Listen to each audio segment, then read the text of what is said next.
Hello everyone, welcome back to this channel. In this video, I will show you the easy and clear steps on how to change page color in Microsoft Word document. So how to change page color in Microsoft Word document? Make sure you keep watching this video until the end. Let's get started right away.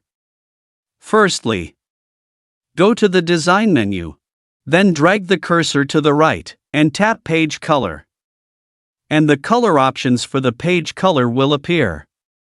Then you can choose many colors to change the color of the page. Tap Page Color. And tap More Color. Here there are many color choices. And tap OK. And how if you want to give more than one color? Tap Page Color. And tap Fill Effect. And the Fill Effect menu will appear.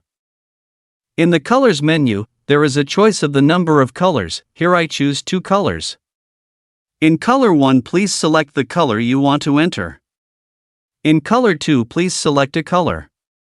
And in the Standing Styles menu, you can choose the style of the page colors. For example, I chose diagonal down, and tap OK. Here you can see the changes in the page color that have been set earlier. Okay, how to change page color in Microsoft Word document. Thank you for watching. I hope this video is useful. See you in the next video.